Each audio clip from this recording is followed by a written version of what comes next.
una de las primeras decisiones adoptadas por la función legislativa puede haber marcado un hito dentro de la historia reciente de la función legislativa, que fue la aprobación de la Ley Orgánica de Comunicación. El 14 de junio, y voy a apelar un poquito a la memoria, fue un viernes, dividida en 7 votaciones, los 7 capítulos o libros de la Ley Orgánica de la Comunicación, 5 con 108 votos a favor y 2 con 110 votos a favor, viabilizaron el nacimiento de esa ley que no mereció la objeción presidencial, sino que fue sancionada una semana después favorablemente por el presidente Rafael Correa. Vamos a recordar el accionar legislativo durante ese viernes 14 de junio.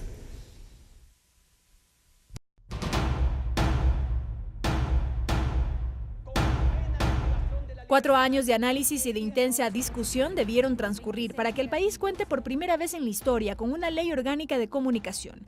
La norma aprobada el pasado 14 de junio con 107 votos a favor se constituye en el instrumento que protege y regula en el ámbito administrativo el ejercicio de los derechos a la comunicación establecidos en la Constitución. Hoy es un día histórico para la patria.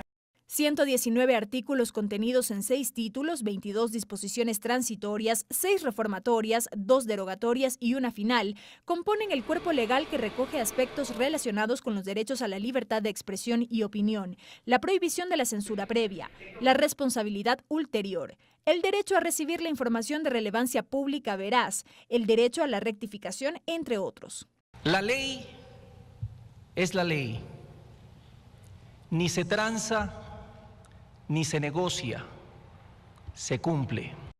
La normativa además reconoce el denominado linchamiento mediático, consagra los derechos de las y los trabajadores de la comunicación, determina la regulación de contenidos y establece el espacio para la producción audiovisual nacional. Esto es, el 60% de la programación diaria en el horario apto para todo público.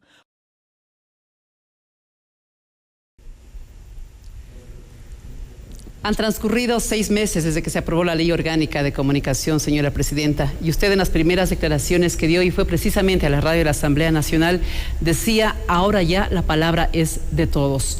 En efecto, la palabra es de todos con la nueva Ley de Comunicación, señora Presidenta. La Ley de Comunicación marca una pauta importante, pero sin duda alguna, hasta que no se hagan las reversiones efectivas, por ejemplo, de las frecuencias que fueron en un pasado no dadas de manera correcta y muchas veces hasta legal, esas frecuencias que fueron monopolizadas por grupos familiares que tenían radio, prensa, televisión en corporaciones familiares, hasta que eso no se revierta, hasta que eso no sea efectivamente redistribuido, yo creo que todavía la palabra de todos sigue siendo nuestra meta constante y la presente. Pero ahora la oportunidad que tenemos es que ya varias radios y medios de comunicación, y digo especialmente radios, que es lo que más funciona o se acostumbra a utilizar dentro de la zona rural, dentro de las provincias más alejadas de nuestro país, es justamente que hayan sido reconocidas como medios de comunicación al mismo nivel de cualquier otro medio nacional. Eso lo que faculta es que el ciudadano y ciudadana que recibe la información tenga información y tenga un abanico del cual elegir. ¿Qué es lo que yo como ciudadano quiero recoger como mi información, la que yo voy a utilizar para defender mis derechos, para exigir, para cumplir mis obligaciones, para exigir mis derechos, para hacer ciudadanía responsable, para estar informado de qué están haciendo mis instituciones públicas que tienen que servirme como ciudadano y ciudadana?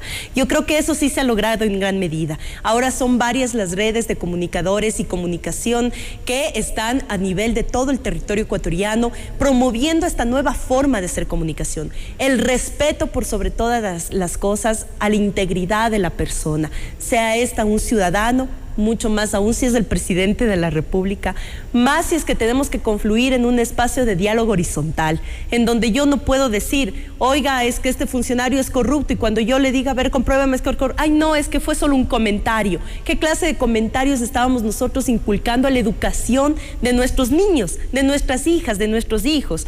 Nosotros decíamos, y yo en especial que tengo 2 hijos, que a mí me aterroriza cuando mi hijo prende la televisión porque no sabíamos qué contenido iba a recibir, porque no sabíamos que esos medios de comunicación que tienen uno de los objetivos fundamentales de ayudar a la educación familiar, a la educación de quienes son sus televidentes, lo que hacían es emitir contenidos machistas, sexistas, racistas, como algo normal. Pero todavía se observan esos contenidos, sobre todo en los medios televisivos. Y tiene que sancionarse. Y por eso es que nosotros, una de las primeras cosas que hemos dicho al superintendente de comunicación es que deben revisarse todos los contenidos de los programas. Por más ecuatorianos que sean, siempre vamos a promover el talento y el desarrollo de las programaciones ecuatorianas. Pero cuando sus contenidos sean apegados a todas estas normas constitucionales que garantizan una educación integral. Y eso todavía falta ejercer. Comprendamos además que la ley de comunicación fue un inicio. Falta muchísimo por caminar, fue haber parido un bebé y ese bebé hay que alimentarlo bien, hay que vestirlo, hay que abrigarlo para que crezca bien. Yo creo que está gateando, está dando sus primeros pasos. Tenemos ya un superintendente de comunicación, tenemos un reglamento ya de comunicación emitido. Ahora yo pienso que el próximo año, el año 2014, ese niño va a dar sus primeros pasos y en firme y va a hacer definitivamente que la comunicación llegue a ese objetivo, que es que la palabra sea de todas y todos los ecuatorianos. Señora Presidenta, cuando se debatía este proyecto de ley, mucho se puso énfasis en cuestionar la figura del linchamiento mediático, la creación de la Superintendencia de Comunicación, como aspectos que no fueron abordados ni en el primero ni en el segundo debate, sino que constaron en el informe que luego fue votado. Fueron varias las explicaciones que se dieron, sin embargo todavía persiste la duda, inclusive hay una demanda de inconstitucionalidad de este proyecto en la Corte Constitucional. ¿De qué manera la Asamblea está participando justamente en este ámbito constitucional, Presidenta? Bueno, miren, la Ley de Comunicación, así como el Código Penal, hago una similitud porque las dos vienen del periodo legislativo anterior, pasaron muchos años en debate, la Ley de Comunicación 4 años debatiéndose al interior de la Asamblea Nacional. Lógicamente, cuando retomó este periodo legislativo y pudimos hacer una revisión de todos esos textos y esos artículos, nos dimos cuenta que habían necesidades que incorporar, que habían todavía algunos vacíos que necesitábamos fortalecer, y es ahí donde, por ejemplo, que algo fue, además, que no olvidemos que esta ley de comunicación también obedece al mandato popular en la consulta popular, en donde se establecía, la mayoría de ecuatorianos votamos por crear y fortalecer un consejo de regulación de medios. Ahora era cómo hacer que ese consejo de regulación realmente vaya a ser efectivo. No era simplemente la unión de las funciones del Estado con representaciones civiles que iban a ayudar a la regulación de esa política pública aplicada a la comunicación, sino además quién iba a operar. Y ahí es cuando se vio indispensable dentro de la estructura de este Consejo de Regulación la creación de esa figura que fue el Superintendente de Comunicación, para que mientras este consejo, que es un consejo amplio, emite la política, quien regularice, quien opere, quien sancione las falencias o los incumplimientos de esa ley sea una instancia como el Superintendente de Comunicación. Vemos que esa es la estructura más adecuada, vemos que está dando ya y empezando a dar frutos, y eso es lo que tenemos que seguir fortaleciendo. Y digo, y fue igual al Consejo o al Código Penal, que luego vamos a debatirlo o a conversarlo a profundidad, pero es lo mismo que ocurrió, o sea, 2 años permaneció siendo debatido en el Pleno, pero cuando aparece el Pleno, las circunstancias han cambiado. Tenemos un sistema de justicia en transición que también ha dado otras muestras y necesidades dentro de la normativa legal.